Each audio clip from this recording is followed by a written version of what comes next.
Hello बच्चों, इस समय 11th फिजिक्स में हम त्रुटियों का संयोजन पढ़ रहे हैं, जिसमें जोड़ अथवा घटाने की प्रक्रिया में त्रुटियों के संयोजन को हम देख चुके हैं।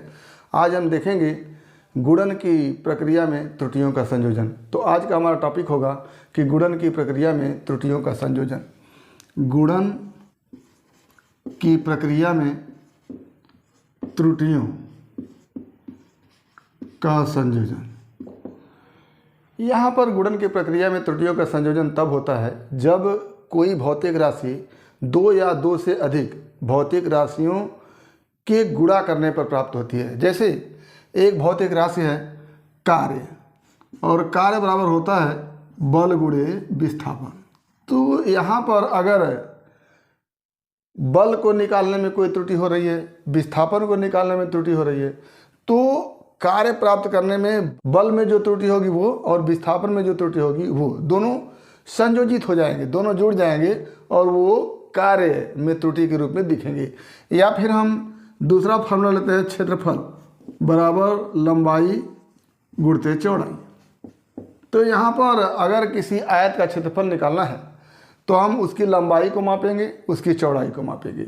स्वाभाविक सी बात है कि लंबाई के मापने में त्रुटि हो सकती है, चौड़ाई के मापने में भी त्रुटि हो सकती है, और त्रुटि से युक्त लंबाई और चौड़ाई का जब गुणा करेंगे तो क्षेत्रफल में भी त्रुटि आएगी।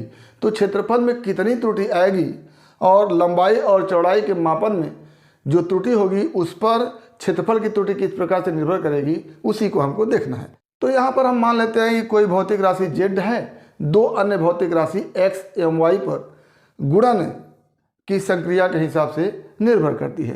तो क्या कहेंगे कि मान लिया कोई भौतिक राशि z x और y पर निर्भर करती है और z x और y के गुणनफल से प्राप्त होती है। z दो अन्य भौतिक राशि x एवं y पर इस प्रकार निर्भर करती है कि z x और y के गुणनफल से प्राप्त होता है। ठीक, अब हम यहाँ पर देखेंगे कि x के मापन में जो त्रुटि होगी वो क्या होगी और y के मापन में जो त्रुटि होगी वो क्या होगी। तो मान लेते हैं कि x के मापन में त्रुटि डेल्टा x हो जाता है और y के मापन में त्रुटि डेल्टा y हो जाता है। तो x और y का जो प्रेक्षित मान होगा वो क्या होगा, x का प्रेक्षित मान कैसे निकलेगा, वास्तविक मान x है और डेल्टा x उसमें त्रुटि है, तो प्रेक्षित मान जो होता है वो होता है x, या तो इसमें डेल्टा x जोड़ेंगे या तो घटाएंगे। तो ये हो जाता है हमारा x plus minus delta x। इसी तरह से y का प्रेक्षित मान क्या हो जाएगा, y plus minus delta y। तो ये भौतिक राशि के मापने के बाद जो प्रेक्षित मान प्राप्त हुआ है वह है x plus minus delta x और y plus minus delta y। अब z का जो प्रेक्षित मान होगा वो x के प्रेक्षित मान और y के प्रेक्षित मान के गुणनफल से प्राप्त होगा। तब क्या लिखेंगे, z का प्रेक्षित मान बराबर x plus minus delta x का प्रेक्षित मान और y का प्रेक्षित मान क्या हो जाएगा, y plus minus delta y।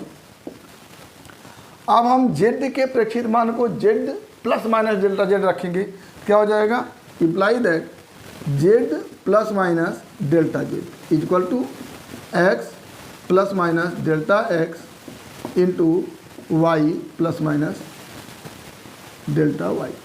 जिस तरह से बीजगणित में हम मल्टीप्लाई करते हैं उसी तरह से करेंगे। तो क्या हो जाएगा, यहाँ से z plus minus delta z equal to x का मल्टीप्लाई पहले y में करेंगे तो क्या हो जाएगा, x मल्टीप्लाई y, फिर x का मल्टीप्लाई करेंगे डेल्टा y में तो क्या हो जाएगा, x इंटू डेल्टा y, और ये प्लस माइनस होगा। फिर डेल्टा x का मल्टीप्लाई करेंगे y में तो क्या हो जाएगा, plus delta x into y plus minus में, और डेल्टा x का डेल्टा y में मल्टीप्लाई करेंगे तो क्या हो जाएगा, delta x into delta y। ये अब हम जानते हैं कि किसी भौतिक राशि को जब मापते हैं तो उसमें जो त्रुटि होती है वो बहुत कम होती है। तो डेल्टा x भी बहुत कम होगा, डेल्टा y भी बहुत कम होगा। तो ये भौतिक राशि इन सब राशियों की तुलना में नगण्य मान ली जाएगी। तो क्या लिखेंगे कि चूंकि डेल्टा एक्स एवं डेल्टा वाई अत्यंत कम है या इसी कह सकते हैं नगण्य है, और जब नगण्य है तो इसको हम छोड़ देंगे तो क्या बचेगा, Z plus minus delta Z equal to X Y plus minus X into delta Y plus minus delta X into Y. अब ये एक्स वाई को आप देखिए, यहाँ से एक्स वाई को क्या लिख सकते हैं, जेड लिख सकते हैं। क्या हो जाता है यहाँ से, Z plus minus delta Z equal to, यहाँ पर जेड हो गया, Z plus minus X delta Y plus minus delta X और वाई।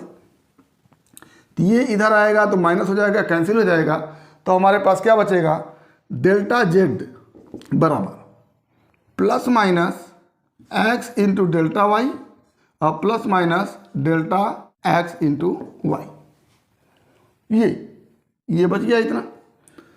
अब हम क्या करेंगे, दोनों तरफ एक्स वाई से भाग दे देंगे। एक्स वाई का मतलब क्या, जेड हो गया, तो दोनों तरफ हम क्या करेंगे, एक्स वाई से भाग दे देंगे तो क्या हो जाएगा, delta Z upon X Y equal to plus minus X delta Y upon X Y plus minus delta X Y upon X Y. तो यहाँ से हमारा एक्स कट जाएगा, ये इससे कट गया, और यहाँ से हमारा वाई कट गया, ये। तो क्या बचा हमारे पास, और यहाँ पर डेल्टा जेड और एक्स वाई की जगह जेड लिख देते हैं, तो delta Z upon Z equal to plus minus delta Y upon Y और plus minus delta X upon X. ये यहाँ से प्लस माइनस बनते हुए आएगा, तो प्लस माइनस लिख देते हैं यहाँ।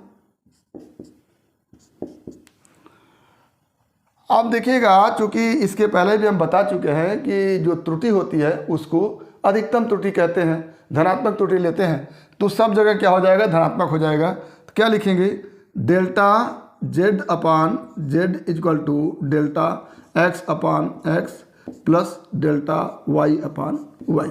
ये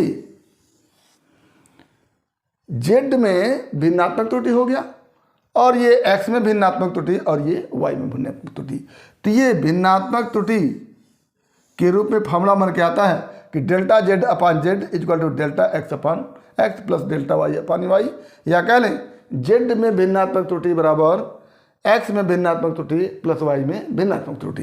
तो यहाँ पर गुणन की सक्रियता में भिन्नात्मक त्रुटि में संबंध बन के आता है। अगर इस इक्वेशन में हम 100 से गुणा कर दें तो क्या हो जाता है हमारे पास, delta Z upon Z into 100 बराबर delta X upon X into 100 plus delta Y upon Y into 100। क्या हो जाता है, ये हो जाता है जेड में प्रतिशत त्रुटि बराबर एक्स में प्रतिशत त्रुटि प्लस वाई में प्रतिशत त्रुटि। तो ये हमारा हो गया दो भौतिक राशियों के गुणन से एक भौतिक राशि जेड प्राप्त हो रही है, और इस जेड में जो भिन्नात्मक त्रुटि होगा वो एक्स में भिन्नात्मक त्रुटि और प्लस वाई में भिन्नात्मक त्रुटि के बराबर होगा, और या फिर कह लें जेड में प्रतिशत त्रुटि एक्स में प्रतिशत त्रुटि और वाई में प्रतिशत त्रुटि के बराबर होगा। तो ये हमारा हो गया गुणन की प्रक्रिया में त्रुटियों का संयोजन। हमने क्या किया, सबसे पहले हमने देखा कि दो भौतिक राशि एक्स एवं वाई हैं, इनके परस्पर गुणन से एक भौतिक राशि जेड प्राप्त होती है। एक्स का प्रेक्षित मान लिया, वाई का प्रेक्षित मान लिया, दोनों के प्रेक्षित मान को हमने क्या किया, गुणा किया, उससे क्या प्राप्त हुआ हमारा, जेड का प्रेक्षित मान। अब जेड के प्रेक्षित मान में हम देख रहे हैं कि जो एक्स और वाई में त्रुटि है वो अत्यल्प है, जिसको हम नगण्य मान ले रहे हैं। यहाँ से हमारा बन के आता है ये जेड में भिन्नात्मक त्रुटि इक्वल टू एक्स में भिन्नात्मक त्रुटि प्लस वाई में भिन्नात्मक त्रुटि, और इसमें 100 से मल्टीप्लाई करके प्रतिशत त्रुटि में हम संबंध स्थापित कर लेते हैं। तो ये रहा हमारा गुणन की प्रक्रिया में त्रुटियों का संयोजन। उम्मीद करते हैं कि आपको समझ में आया होगा। अगर इसमें किसी प्रकार की समस्या होगी तो आप हमारे YouTube चैनल के कमेंट बॉक्स में कमेंट करके अपनी समस्या का समाधान करेंगे। और यदि वीडियो के लिए पसंद आए तो प्लीज़ लाइक करेंगे, शेयर करेंगे, साथ ही हमारे YouTube चैनल को सब्सक्राइब अवश्य करेंगे ताकि हमारे द्वारा दिए गए हर वीडियो क्लिप का नोटिफिकेशन आपको मिलता रहे। तो अगला टॉपिक हमारा होगा भाग्य की प्रक्रिया में त्रुटियों का संयोजन, जिसे अगले वीडियो क्लिप में हम लेकर के आएंगे। तब तक के लिए बेस्ट ऑफ लक। धन्यवाद।